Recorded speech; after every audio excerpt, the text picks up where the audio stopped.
Hey, buddy. Thought I heard you there. Are you okay? What's up? I think I heard you too. No, Hey, I was Daddy? just talking, yeah. What's up? I'm wondering if me and you right now could, I'm wondering if we could, put, right now, make a YouTube channel to make what it's called, do the ratings, on YouTube, put it on YouTube, play it. We're not going to do it right now. I've got, I would say 10 minutes to finish this video, okay? I just paused it there because I knew you were there. And then I'll come in and we'll do some FIFA. We can't do any YouTube tonight. I'm not doing YouTube, I'm just recording this, okay? But I want to do it. Well, we're not doing YouTube, okay? Not tonight. We'll maybe do it tomorrow because we're going to have a whole day at home. Hey? Can you close that door, buddy? I'll be in literally 10 minutes, okay, dude? Yeah. I love you. Good man. Hey guys, and welcome to this quick free lesson for you. What I'm going to discuss today is how to get website traffic. So basically, it's one of those things that you can supposedly never have too much of, right? You know, you get a website and you do all the kind of optimization protocols that you'll probably see me talk about in the other lessons. Things like performance optimization, clean code, mobile compatibility, a nice aesthetic, user experience, user interface strategy, conversion strategy, and all those things. But ultimately, if you have no traffic coming to that website, it's not going to perform for you. It's not going to bring in revenue. It's not going to really do anything in terms of business or all the things that a website really should do, as it is your kind of home on the web. So in this lesson, what I want to do is really discuss how to increase your web traffic, your website traffic, and talk about some of the effective strategies with which to grow your prospect lists by doing so. So the first thing to do, and you'll hear me say this in pretty much every video I'll ever do, but I can't really overstress the importance of it, is to get a baseline for the current traffic to the site. How is the website currently performing? Because ultimately, when you have that baseline, it allows you to analyze every action you perform in online marketing, whether it's traffic generation or website optimization or search engine optimization. And it allows you to refer back and see what impact the actions you're performing actually have. So to start with, assuming you have a website live already, let's get a baseline for you. So let's look at the current traffic to your website. What level is it at? What level could it be at, do you think? You know, if you're getting 20 visitors a month to your website, well, of course you're going to want to up that significantly. However, we've also got to remember that certain niches and certain industries are not going to get necessarily a lot of website traffic. By the same token, it's not always going to be essential to get a lot of website traffic. If the right people are coming to your website and your website is optimized within itself, you know, in terms of the user experience and the content, engagement and all that kind of stuff, and conversion, as we always say, the kind of last stage of the process, then it doesn't really matter that you're not having 30,000 visitors per month. I mean, that's always nice, you know, to get a lot of visitors. But depending on your industry or niche, don't be disheartened if you're only getting X number of visitors per month, and always look at it as a starting point anyway. If you had no visitors last month, that's your starting point, and we can work it upwards from that. But basically, what I want to do in this lesson is discuss how all the different strategies for traffic generation can work together, and how basically you can divide them into short-term versus long-term strategies, and paid versus organic. So paid versus basically free types of traffic generation. Okay. So what do I mean when I say short-term traffic? Well, basically what I mean is instant traffic. And the only real way to do that is to pay for it.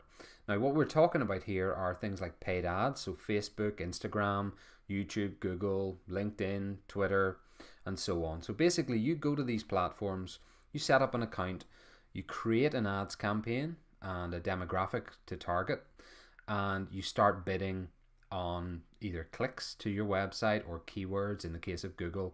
Either way, basically every time somebody clicks on that advert, you're going to get charged something. It's the CPC, cost per click. So those are just paid forms of advertising traffic generation online. Each of those platforms has pros and cons and issues and benefits and all sorts of things like that, which we'll discuss shortly. But ultimately, those are the types of platforms that you're going to want to basically sign up to if you want to run instant traffic generation strategies, get paid ads generating targeted traffic through to your website. The next thing on the list is social media. So basically having profiles out there with which to generate traffic. Now, of course, this isn't always a paid type of thing, but what you can do, of course, as you may well be aware, is say, for instance, on Facebook, you create a post on your page, and then you can boost that post and basically get it out to more and more people.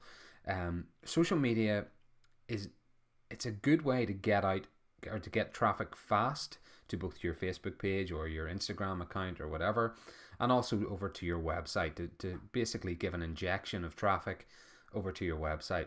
Now, with social media, you do have to be careful because depending on how, say, if you launch your Facebook page today, you're going to have no followers and no likes and that kind of stuff.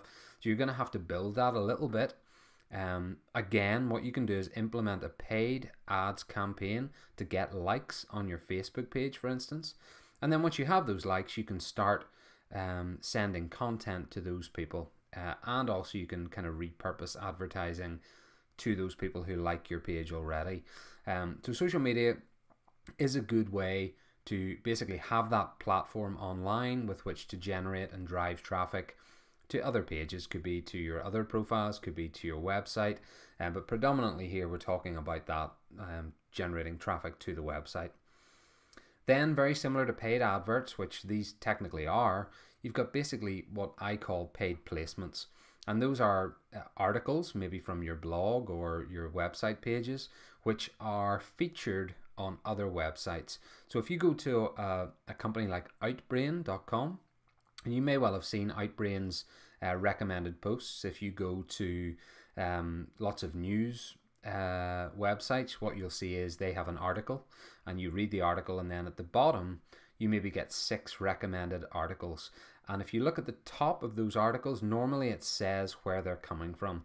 So quite often it says, you know, from Outbrain or one of the similar companies, which we'll discuss shortly. But basically those are paid placements. So similarly to just normal paid ads to drive traffic, the paid placements are normally content based, so it could be an article or a video, and basically you pay again per click. But what that does is it allows you to get your content out onto hundreds of other websites around the web, and you can bid ultimately on the placement of those ads and start getting instant traffic. The next way to do it, which similar to social media does require a little bit of effort up front, is email marketing. So a direct response style of marketing online. You use platforms like MailChimp, iContact, Aweber, GetResponse, platforms like that, where basically you can create a single email or a sequencing of emails strategically created to drive traffic to certain pages. Again, specifically here we're talking about driving traffic to your website, but it could be that you're driving traffic to a landing page or to Facebook or basically anywhere on the web.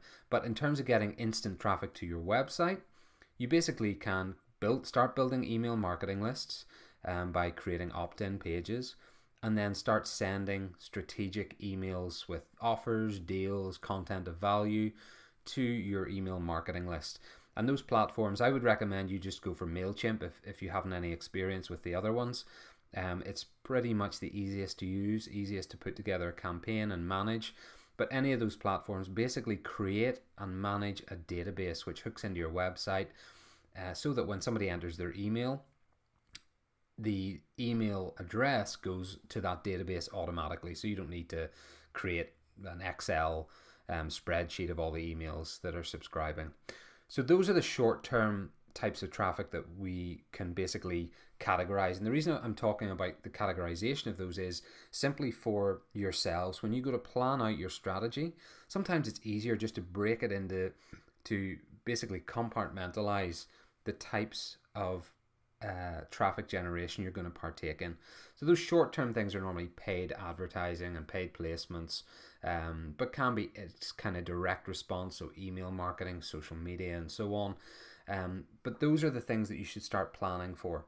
Long-term, or what I call slow burn traffic, are really the kind of, a lot of times, the free elements where you, for instance, SEO, where you search engine optimize your website, and then over time you start building what I always refer to as the credit rating with Google and the other search engines.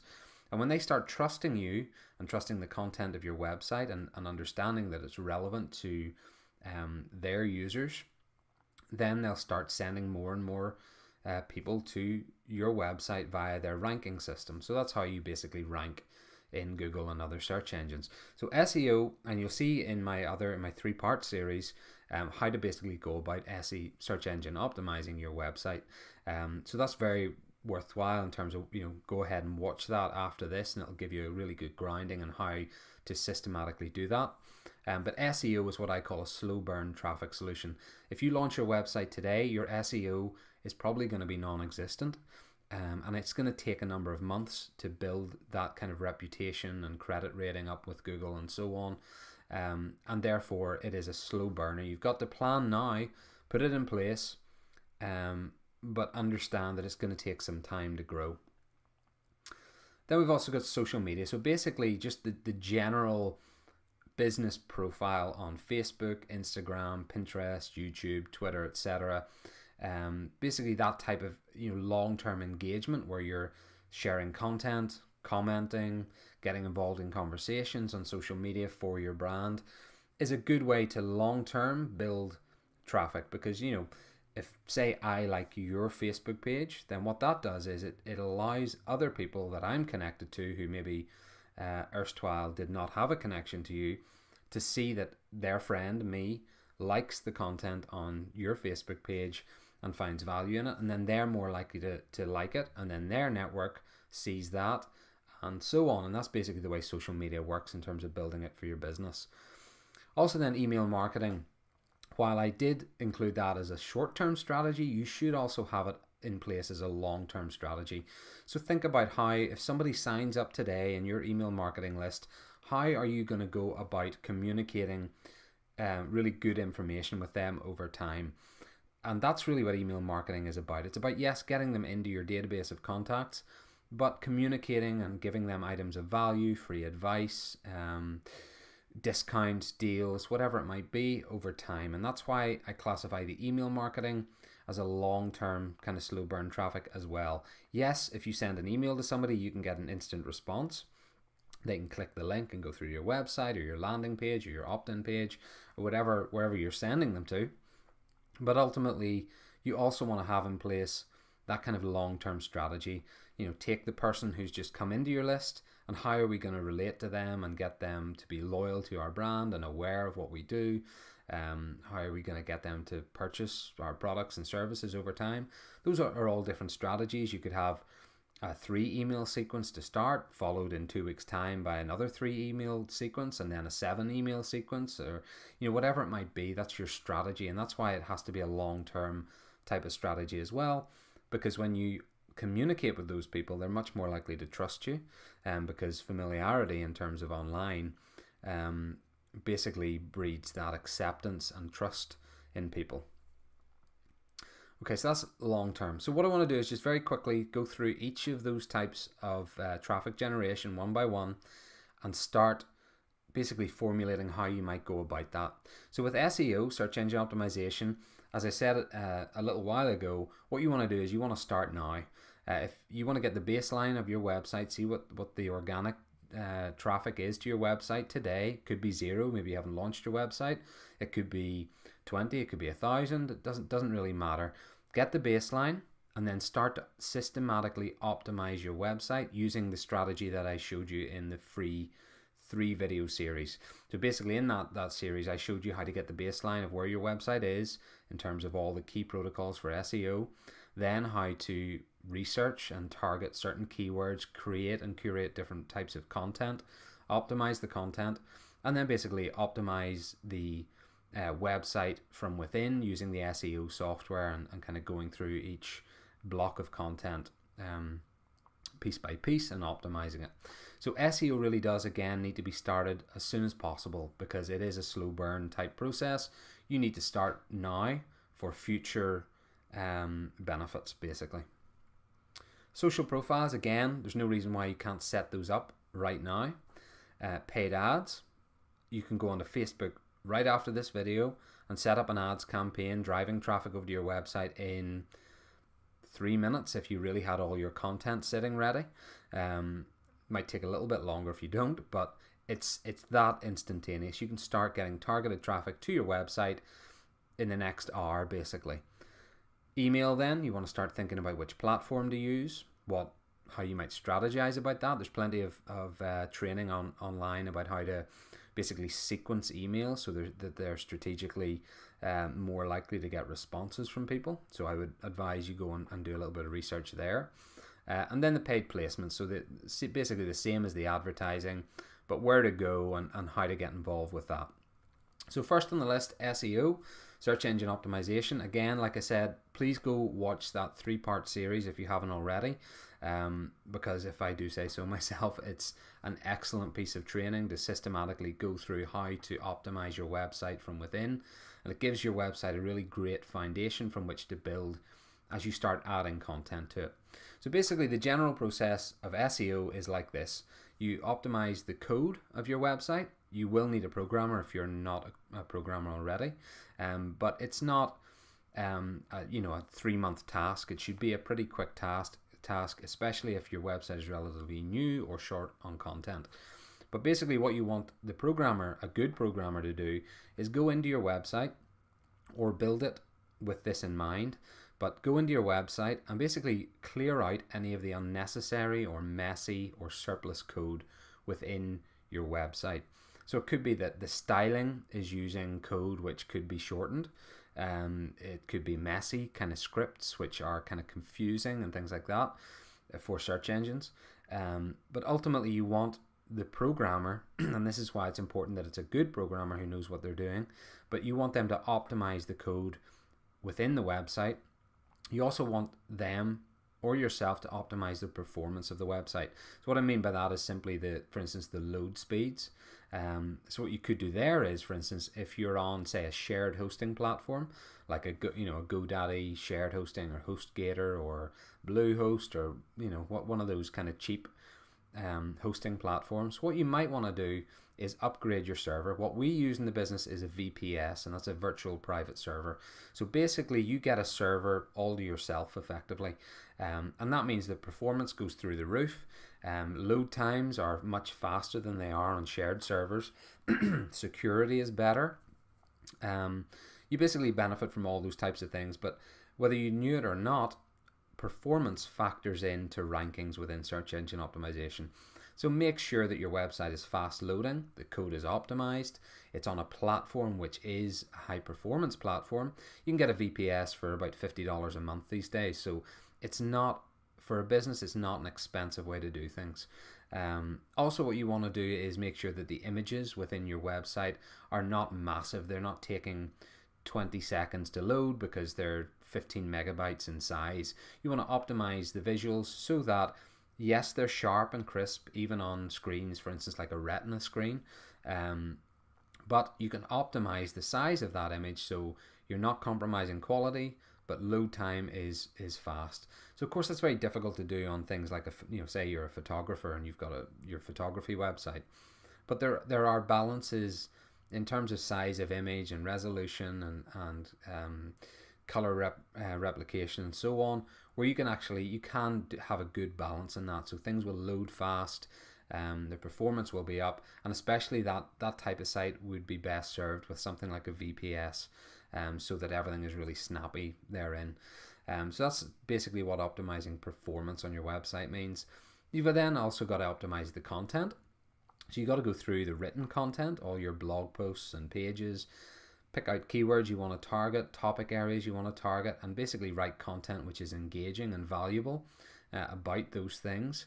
But also do it through the visuals. So if you've got a picture, make sure that you're adding metadata to that picture. You're adding alt tags, as they're called, basically alternative names for the image which describe what's in the image, so people searching for it can see the image in like Google search and maybe click through into your website. But optimize the images and basically optimize the video as well. So if you've got a video hosted on YouTube, you want to make sure that if it's embedded in your website, is optimized for all those keywords and the things that are within the video which are of value and relevant to the user who is going to find the video. And then basically once you've done that, that's your website pretty much optimized as much as you need it to be. And then you just got to create more and more content and optimize that content as you go. And that's really, in a nutshell, the strategy of SEO is basically to create engaging content. Make sure you are applying with all of Google's rules and the other search engines rules for, you're not there's no spam on your site, there's no malware, it's mobile compatible, the content is relevant, all that kind of stuff. But if you abide by those rules, ultimately in time your SEO profile will build, and organic search will build, or organic traffic will build to your website as well. So that's SEO. So next you've got your social profiles. This is one thing I always say to businesses getting into this, is be selective. So the automatic thought when you get a new website is, right, I need to be present everywhere. I need to get a Facebook, Twitter account. I need to get a channel on YouTube. I need to get into Pinterest. I need to go on Instagram and all this kind of stuff. And it's, first of all, especially if it is your own business, let's say for instance a small business, you can't spend all your time basically sucking the life out of your day by being basically across all your social profiles. So be selective, research it based on your industry, your niche, look at what your competitors are doing or your potential competitors, and then strategize. Is what they're doing working? Can you compete on those platforms? Are there other platforms which maybe offer you an opportunity to get the upper hand in terms of comparing over to competitors? But please be selective, research based on your industry, and I would say to start, maybe go for 1, 2, 3 profiles. You don't have to go for, there's so many out there these days, but pick a few, see what works, what doesn't, implement strategies, and follow them through. And if they don't work, they don't work. That's part of marketing, is testing and trying new things, maybe trying wacky things or things that you initially think might not work, but they might just work. Give it a shot. If it doesn't work, tick it off, move on. And that's the way to basically do that. But what you ultimately have to do is strategize as to the frequency and type of content, and think about when you're creating or curating content for your Facebook page or Twitter account or Instagram or whatever it is, make sure that the content aligns with your brand kind of personality, and specifically the people that you're looking to target as prospects, leads, customers, long-term subscribers, whatever it is. And that's basically social profiles. You've just got to make sure that you're selective. You're not just taking up all your time trying to do everything, and strategize about it, think about it clearly, put in place a strategy and action that. Alright, so next you've got the paid ads, in terms of instant traffic, getting them to your website. And this is where it really comes in, is optimized pay-per-click advertising. So there's different platforms that I'm sure you're aware of. Things like Facebook and Instagram. Of course, Facebook own Instagram, so that's why I kind of classify them together. Also, when you run a Facebook ads campaign, you'll have options to basically include your ads on Instagram or other Facebook network websites. So the great thing about Facebook ads and Instagram ads is they're super easy to set up. Fast launch, as I said earlier, if you had all your content sitting in place, you could have an ad up and running, targeted to a specific demographic, content uploaded and approved. Well, maybe not approved, but you would have it submitted for approval within as little as 2 or 3 minutes if you really knew what you were doing. Failing that, maybe 15-20 minutes should do it. And quite often Facebook are very quick with approving ads, so you can expect to have an ad live and generating traffic within an hour or so. So it's super easy, fast launch, instant traffic over to your site, really highly targeted these days. The only downside with Facebook ads sometimes is you can find the CPC, or cost per click, really kind of rising up a little bit. And that's where you have to be careful. You have to really sit and manage the ads and make sure that, say we had a client once who we were running a 6-month ad campaign for, and in June the ads were just kind of ticking along and generating a lot of traffic every day, at maybe 50 cents per click. Then literally overnight that jumped from 50 cents a click to $2.91 per click. Nothing else had changed within Facebook. The image was the same, the ad copy was the same, the targeting was the same, the call to action was the same, and their relevance score, the basically how they score your ad content versus the demographic you're targeting, was exactly the same. But overnight it jumped up by, what is that, at least like 5 times what it was previously. So we, managing those ads, we pulled the adverts, retargeted them, changed some of the copy a little bit, and relaunched them. And basically from that change in the targeting and the copy, we were able to bring the cost per click down from $2.91 down to 17 cents almost overnight. And then it kind of stabilized around 30 cents. It kind of goes up and down all the time, really. But that's ultimately the importance of optimizing your pay-per-click advertising, really keeping an eye on it so it doesn't get out of hand. And basically, if something does jump up in cost, being able to go in, retarget it, change a little bit of copy, see if that improves or lowers the cost per click, and taking it from there. So it's always a process of refinement, much as in the same way that anything within online marketing generally is.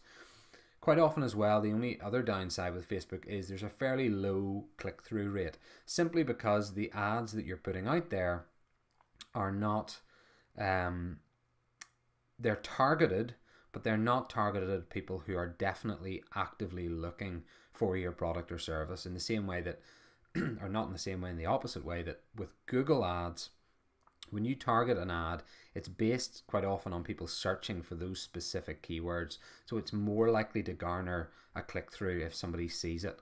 So that's the only thing I would say is fairly low click-through rate.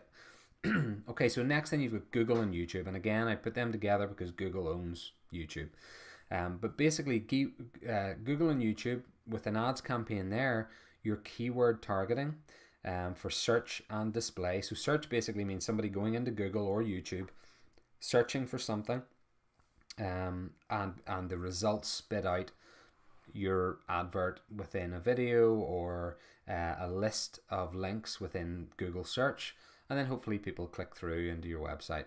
So the benefit of that is that the reach is just enormous, as with Facebook as well. But with Google and YouTube, if you think about it, Google is the #1 search engine in the world by far, and I think YouTube is still #2 in terms of search engines. It's technically a search engine because that's what people do. People go into it, search for a term, and they get a load of videos, and then they click through. But that is the benefit of that network of users, really, is the reach is huge. The opportunity to connect with people who are genuinely interested in what you have to offer is unparalleled in that instance. The other side of that is, of course, that it is potentially expensive. If you go in and create a Google ads campaign, you could well, depending on the keyword that you're bidding on, you could well be paying $3, $5, $15 per click on your advert. Whereas with Facebook, like I said earlier, you could maybe go 15 cents, 6 cents, 30 cents, 50 cents. Sometimes it jumps up and down, but ultimately it's not likely to be quite as high a cost as Google. But then you've got to balance that with the fact that people searching in Google are more likely to be clicking your ad because they're genuinely interested in your product or service or learning more about it. LinkedIn is another one, business-to-business platform, as I'm sure you're aware, professional profiles and so on. In my experience, it's very expensive to advertise on LinkedIn, but if your business is exclusively B2B, then it's worth considering. Okay, so the also-rans then, you can also, you can do advertising on Bing, Yahoo, those search engines, Twitter, etc. The downside with Bing and Yahoo is that the network and the reach is just not anywhere near what it is with Google or YouTube. And that's why I would say, ultimately, if you want fast traffic and targeted, Google or YouTube is the way to go in that respect. Okay, email marketing then, as we discussed a little bit earlier, a direct response type of marketing. If you haven't been involved with email marketing before, I would suggest maybe just going to MailChimp and setting up an account. To me, it's the easiest to use platform. It's kind of drag and drop for your email designs and content. They've got loads of really nice looking email templates that you can just swap out your own content with. The other platforms which are good and have good reputations are Aweber, iContact. iContact used to have the highest delivery rate among all of the platforms. I'm not sure whether that is still true, but a couple of years ago it was. So that's something you may want to bear in mind. But MailChimp ultimately is a really nice platform, very easy to use. If you have up to, I think it's 500 subscribers on your list, you can have a free account with them as well, which is also nice. So email marketing is a direct response type of marketing, which basically generates instant traffic, and it's pre-qualified traffic. So it's traffic that has already subscribed to your blog or your website or whatever it is, but they're already somewhat interested in your topic area. The only downside of that, of course, is it does take time to build an email marketing list. You've got to put a lot of energy in. You maybe have to get some paid traffic over to a landing page and things like that. You've got to think about it, strategize about it. The long-term growth of that email list is going to come down to a little bit of effort, some investment, and time and strategy. Okay, so how does email marketing really work then? Well, basically, in its simplest form, what you need to do is you need to create opt-in forms within your website or on platforms online, Facebook and so on, with which to offer people, potential subscribers, something of value in exchange for their email address. And when they enter their email address, their email address gets sent over to the database, like for instance in MailChimp. And that's how you build a database of contacts who are genuinely interested in your product or service or your industry. And then you create campaigns of sequenced emails, like I was talking about earlier, with which to drive traffic to specific pages. It could be an offer page, it could be a page to opt into another list, or it could be a page that you're giving them a coupon on, or whatever it might be. But it drives people to a very specific page in your website or elsewhere online. Then paid placements is the last one on this list. And basically paid placements, like I was saying earlier, comes in the form of recommended reading. So if you're on a news website, you'll read an article, and normally at the bottom of that article there are maybe 6 or 9 images or articles, just like here. These ones are done by Taboola, which you'll see at the top right of the image.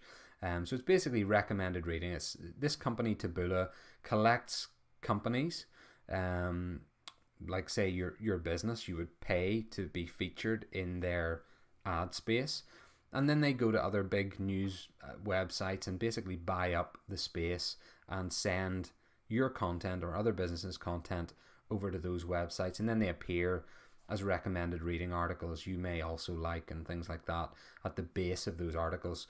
So basically two of the biggest ones are Outbrain and Taboola. So you may want to go over to their websites and have a look at those. They pretty much work off a cost per click method of displaying your adverts. And basically the principle goes like this. You sign up for an account, you set your budget in the same way you would with Facebook or Google or any of the other ad campaign tools. You create content, for instance a blog post, and then you bid on clicks to send people to that blog post. And then over on the blog post you can do anything really. You can create other opt-ins, so people can opt into your email list there. That you could create a deal with a call to action button where people can click through and buy your product or service. Anything, whatever the strategy is that you want to basically convert those people into some sort of long-term subscriber or customer, you put in place on the blog post, and then you send traffic through the ad placement to the blog post. So those are 5 of the big things in terms of if you really want to drive instant and long-term traffic to your website, you're going to want to be doing an amalgamation of all these different approaches. SEO is going to take a long time to really build, so you want to put that in place now. Your social profiles, similarly, can get some instant traffic across to your website, but are going to take time to build the following and build your network and so on. But that's why you need to get started now and figure out which platforms are going to work for you. Paid ads are a great way to get instant traffic. You can also, of course, get them long term and just run an advert, if it works and it's bringing people to your website and you're getting business out of it, then keep the ads going. Email marketing, great direct response form of marketing. You can buy lists, of course, out there, but it's never the best way to do it. It's always easier to either get somebody to recommend you. Say they've got a big list, they might send out, if they're a connection of yours, they may send out a recommendation to their email marketing list and drive traffic over to your website, maybe for a small commission if the person buys a product, things like that. But email is, again, like SEO, your social profiles. You can get an instant hit of traffic, yes, but you also want to have in place that long-term strategy for that. And then the final one, paid placements, same as adverts on Facebook or Twitter. You basically go create an advert or a piece of content and you bid for the clicks, and then that company displays it to their readership across the web. Now, those are the 5 best ways to get multiple forms of website traffic to your website. Some of them are going to be less or more technically involved. SEO is going to involve a programmer going into your website and optimizing it in some form or other, like I've shown you in the 3-piece video series. Social profiles may be something you could do entirely yourself. Similarly with paid ads, you get a Facebook ad up and running within an hour, as I've said. So depending on the method, it'll take more or less input from you and more or less investment monetarily from you. But ultimately, we use all these forms of traffic generation within our business, and any brand ultimately is going to use a combination of these approaches to get all sorts of different types of traffic to their website. So guys, that was the end of the lesson. I hope it was of help. Please let me know, as always, below the video if you have any questions, queries, comments, thoughts. If you're stuck with something, let me know and I'll do my best to help out and give some advice. And meantime, thanks for your time and watching, and I'll see you in the next video. Have an awesome day, guys.